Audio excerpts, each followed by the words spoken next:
नमस्कार, सुगरणमध्ये तुम्हा सर्वांचं स्वागत। तर आज आपण चवळीची डाळ पारंपरिक पद्धतीने कशी बनवायची ते पाहणार आहोत। एका ताईंनी मला कमेंट केली होती की ताई चवळीची डाळ कशी बनवायची ते सांगा। तर हा व्हिडिओ त्यांच्यासाठी। तर त्यासाठी मी इथे चवळी घेतलेली आहे, ती चाळून घेतली आहे, स्वच्छ करून घेतली आहे।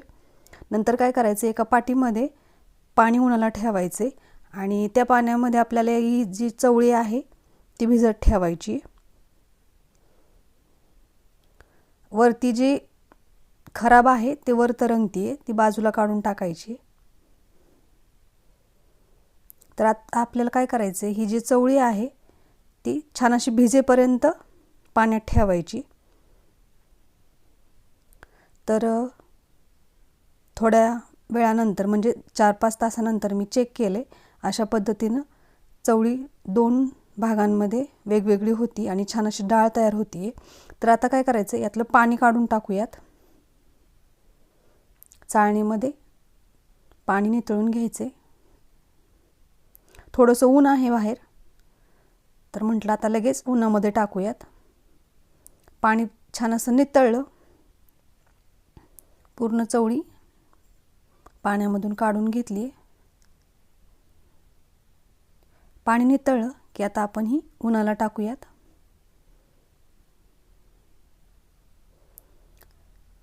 तर 1 ते 2 दिवस कडक उन्हामध्ये चवळी छान अशी वाळली आहे। तर आता आपण ही जात्यावरती दळूयात। तुम्ही गिरणीवरून ही आणू शकता दळून, परंतु मी थोडीच आहे आणि घरी जाता आहे, त्यामुळे म्हटलं चला जात्यावरच ही डाळ पारंपरिक पद्धतीने करून दाखवूयात। तर अशा पद्धतीने जातं अगोदर भरून घ्यायचे आणि नंतर दळायला सुरुवात करायची। या पद्धतीने 2 फेरे झाले की टाकायचे, म्हणजे काय होतं, डाळीचा जास्त भुगा होत नाही, छान अशी डाळ तयार होते। टाकताना खाली असं पडून द्यायचं नाही, नंतर काय होतं मग आपल्याला ती डाळ स्वच्छ करायला वेळ जातो। त्यामुळे व्यवस्थित टाकायचे आणि एकाच दिशेने असं जातं फिरवून छान अशी डाळ दळून घेतली।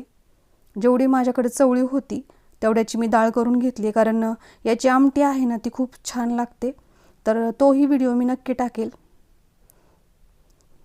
तर सगळी डाळ आता दळून घेतली आहे। जात्यावर ज्यावेळेस आपण काही दळतो त्यावेळेस त्यामध्ये एकदम सलगता पाहिजे, म्हणजे जातं व्यवस्थित फिरलंही पाहिजे आणि जात्यामध्ये जे आपण टाकतोय ते पण एकसारखं पडलं पाहिजे, तरच डाळ व्यवस्थित बनते। तर मी हे शिकले, मला आवडलं, मग मी जात्यावर दळायला शिकले। तर आमच्या सासूबाई दळतात, त्यामुळे मी त्यांचं बघून बघून शिकले। तर आपली जी डाळ आहे ती तयार झाली। अशा पद्धतीने जात्यामध्ये जे राहतं ते पण असं काढून घ्यायचं आहे सगळी डाळ। तर भरून घेतली आहे मी आणि आता काय करूयात, आता आपल्याला या डाळीला चाळून घ्यायचे, म्हणजे यातलं जे फोलकट किंवा पीठ जे आहे ते दोन्ही वेगळं होईल। खाली जे आहे तो डाळगा पडतो, म्हणजे डाळीचे बारके कण, आणि यातलं जे पीठ वगैरे आहे किंवा त्याचं जे टरफलं आहे ते पडतं। टरफलं थोडंसं मोठं आहे ते वरती चाळणीत राहतंय, तुम्ही बघू शकता। अशा पद्धतीनं डाळ आपली छान अशी पांढरी शुभ्र झाली आणि फोलकट जे आहे ते तुम्ही असं काढून टाकू शकता किंवा तुम्ही सुपाने सुद्धा पाकडून हे वेगळं करू शकता। परंतु मी काय करते, चाळतानाच असं फोलकट जे आहे ते निघते तेवढं काढून घेते। तर अशा पद्धतीनं डाळ आपल्याला सगळी चाळून घ्यायची आणि त्यातलं फोलकट म्हणा किंवा पीठ जे आहे ते वेगळं करायचे। आता काय करायचं, सुपामध्येही डाळ घ्यायची आणि असं पाकडून घ्यायचे, जेणेकरून थोडंफार काही जे राहिलं असेल खराब यामध्ये ते असं सुपाने वेगळं करून घ्यायचे। तर तुम्ही बघू शकता किती पटकन डाळ तयार झाली, अजिबात काही वेळ लागत नाही।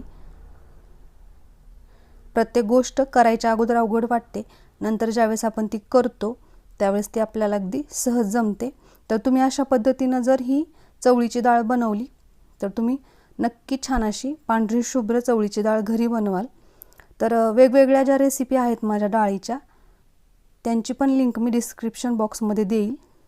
बघा किती छान झाली, अजिबात त्यात काही डोळ वगैरे आलेलं नाही।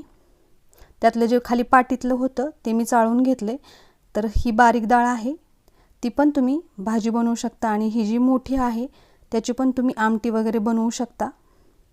तर अशा पद्धतीनं आपण चवळीची डाळ घरी बनवली आहे। माझ्या वेगवेगळ्या रेसिपी आहेत, त्यांची लिंक मी तुम्हाला डिस्क्रिप्शन बॉक्समध्ये देईल। तुम्ही अजूनही माझ्या चॅनलला जर सबस्क्राईब केलं नसेल तर प्लीज सबस्क्राईब करा, लाईक करा आणि आपल्या मित्र आणि मैत्रिणींना माझे वेगवेगळे व्हिडिओ शेअर करा। परत भेटूयात एका नव्या व्हिडिओसोबत। तोपर्यंत माझ्यासोबत असेच नवनवीन पदार्थ बनवत राहा।